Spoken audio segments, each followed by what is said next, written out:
Hey there, my name is Shane Craddock, and this is the Inner Edge podcast, where I share a different take on how to lead and live a sustainable high-performance life. Over the course of different episodes, I'm going to challenge the belief that tension, stress, and struggle are essential to success and creativity. My experience is that there's an easier way, there's a better way, and indeed there's an essential way that we need to explore for the times that we live in. So let's go ahead, let's jump in and explore.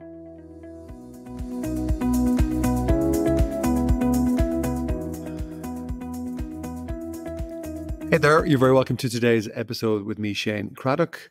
I'm just on the back of a pretty intense week where we had the launch of my book, The Inner CEO. You've probably heard me talk about it a couple of times. Just to remind you, it's now available on all different formats, including audio format. So if you like the podcast format, the book is now available on audio and primarily through Audible. Which I use a good bit myself. Very much enjoy books in that kind of format. And I have recorded the book myself. So if you're used to me in this podcast, well, then you're going to love the Audible book format, because I think there's about 8 hours of what I would consider to be very valuable content in that format. And this week, or what should I say today, which is, as I'm recording this, the 30th of October, 2023, on the back of a busy week, one of the highlights of the week was something that I had imagined for a long time. It was a launch event in Dublin City.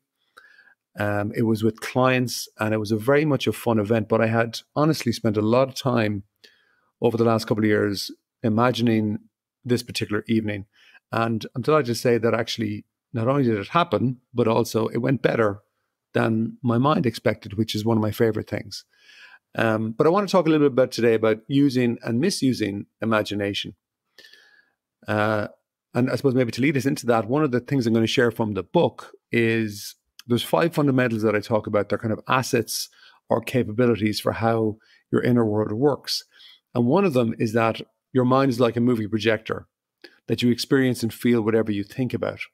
So if you think about a projector, you have film, which in this case is thought, and then light will shine through the film, and that's giving your attention to thought. Light is the attention, and then it projects up onto a big screen in a movie theater. Now, the same thing applies to us, because if I say to you, listen, just imagine for a moment that you're standing outside your front door of your home. You can do that. It's almost like there's a virtual movie screen inside you, and we do this all the time throughout the day. Pretty much every second, every minute of our lives, there's something probably projecting. And most of us, though, it's very much an unconscious thing. We don't really think about too much what we're imagining. And so it's just, I want to point us in a direction today where just to consider how you use your imagination, whether it's supporting you or whether it's kind of maybe perhaps holding you back. Now, when I imagined my launch event in Dublin, and as I say, it went better than I imagined in this case, because that's not always the case. But I'm not really talking about what some might call the law of attraction. I'm not talking about that. For me, this is much more practical. So I'm talking about 2 things. Why do I bother doing it? There's 2 reasons. One is my focus. When I imagine an outcome in particular or something in the future that I'm hoping to create or achieve, what I'm doing is I'm actually tuning in my focus. And in particular, it also affects what I call the missile capacity, which is around, you move towards what you focus on. You're also affecting your unconscious mind. So when I'm imagining or you're imagining something in the future, very often what you're doing is you're priming your mind.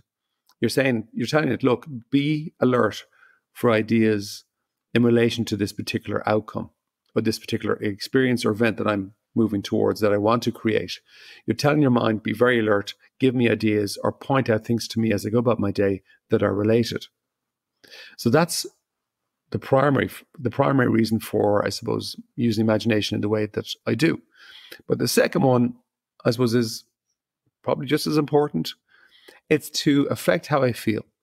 It's to affect my state or my mood. And so when I think about nice things or things that make me feel good, that's really good for my system. And when my state improves, so too does everything else. My quality of thinking, my ability to communicate, just my outlook, my general optimism levels. So without realizing it, when you're, for example, listening to the news, very often what happens there is that, you're considering what's been said at an unconscious level, if not a conscious level, and you're playing in your mind in your projector quite a lot of bad stuff, we call it. We'll just use the word bad. I'm not much better than that today. So bad, it doesn't make you feel good. And as we're going about our life, we interact with problems. We will have some complex problems, some simple problems, some challenges. That's life. If we're not careful, though, our inner projector will get flooded and knock us off track. Now, I do want to share with you a little story that's in the book, The Inner CEO. It's in one of the chapters in part 2, and it's called A Top Executive Gets Cut Out. So I'm just going to read part of the story here for you because it's very much relevant. So top executive gets cut out. I spent a few years working with executives in one of the biggest tech companies in the world. It was a real pleasure because everyone I worked with was what I would consider to be a top business athlete, smart, ambitious, and hungry to get better.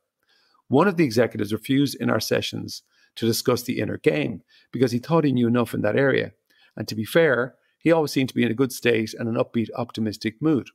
But one day before a scheduled meeting, he did something very unusual. He sent me a note saying that he wanted to discuss the inner side of things. Naturally, my curiosity was aroused, and I looked forward to the meeting. When he walked in, he didn't have the usual gleam in his eye. He was downcast, almost grey in appearance, and it looked like he'd aged about 10 years. He went on to tell me that his focus was all over the place, his energy was low, despite being an avid exerciser, and his results, which were sales, were on the decline. He led a very large team of salespeople, so these changes were ones that he couldn't get away with. He wasn't able to shift this low mood, and after a little digging from my side, a key issue quickly emerged. 3 months previously, he had been in a one-to-one meeting with a senior manager. This manager wasn't my client's direct boss, but was at the same level. At the end of the meeting, this person made a comment that my client interpreted to mean that he would never get the promotion he had been diligently, easy for you to say, diligently working towards. The projector kicked into action. My client's mind started focusing on one thought, i.e., I'm never going to get that job. From there, he created a full-blown movie around that idea. We discovered that pictures of doom and gloom started flooding his mind, and as a result, he went from being one of the most optimistic and motivated executives to a pessimist who wanted to leave the company. 3 months on from his meeting with that senior manager, and his team's results had disimproved, and he was coming under pressure from the powers that be. He also shared with me that his sleep was off and he'd been fighting with his wife incessantly. As we talked it out, and I explained the projector fundamental, a realization seemed to hit him. You mean I've been doing this to myself? He said. He realized that he'd been stressing himself out and had created a huge Hollywood production in his mind, that it all started with one thought. But he didn't even know if that thought was 100% true. So just by seeing what he was doing to himself, the pressure evaporated and he felt a lot better. You could say that the clarity returned. He also realized that he needed to check with the manager to see if he'd heard him right. So he went that afternoon and asked the manager directly. When we met later on in the day, this was what he said. I can't believe this. He didn't mean what I thought he did at all. In fact, it was the opposite. I've just lost 3 months of my life because of something I thought was real when it wasn't. And that is the power of the projector fundamental. It brings to life whatever it is you are thinking. What you play in your mind is what you feel, and what you feel determines your behavior, which in turn determines your actions and ultimately your results. I thought it'd be useful to kind of hear that story because it's very relevant. There's a lot in it. And I'll never forget when the guy came back. This isn't in the book, but when the guy came back to that meeting and told me, oh my God, that guy didn't mean that at all. What was incredible to watch was just the physical change in my client. He literally de-aged in front of me over a few minutes. It was like all of the stress, all of the tension, anxiety, the worry that was coming from him using his mind in a way that was hurting him. It just disappeared. And that's something that I've seen time and time again in my own life and with clients, is that when the projector changes in a better direction, then physically there's huge beneficial impacts. The challenge, of course, is that most people will wait for circumstances to change, not their projector. So it was possible, I believe, for that guy to be in that situation, still thinking that perhaps it wasn't quite ideal, but he could have managed his mind through the process better. I think he would have actually figured out himself that he needed to go back and ask the guy the question and not wait for a chat with me, which was 3 months later. So here's a question for you today. Like, for example, what does your mind do before an important call or important meeting? What does it do after an argument with someone?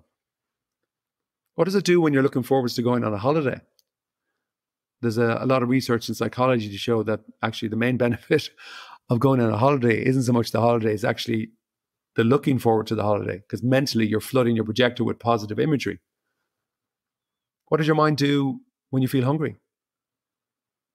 The simple answer to all of those questions is that it projects, it plays versions of inner movies. And whether they're positive or negative will determine if you feel positive or negative emotions. So for you again, like, what's playing in the movie projector of your mind today or this week? And if you really want to drill into it, and there's some exercises in the book that are very, very useful around this, take out a pen and a bit of paper or use a tablet or whatever, and break your life into key areas. Break it into like health and fitness, state of mind, career, finance, learning, core relationships, whatever's important to you. But ask yourself for each of those areas, what am I playing in my projector? Because there's always something playing. And ask yourself then as you look at it, is it serving me? And if it's not, you have a choice. You can actually change it. Now, your mind might go, yeah, but this is my reality. And I'm going to disagree there.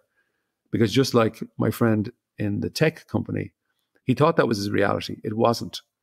And we can change what's in our projector, which will change how we feel, which is key, which changes our state and mood, which is vital, which then changes our ability to navigate life in a radically better direction. It's time well spent checking in on the inner projector. So to close it out, I would say use your imagination for you, not against you. That's it for this week. Ciao for now.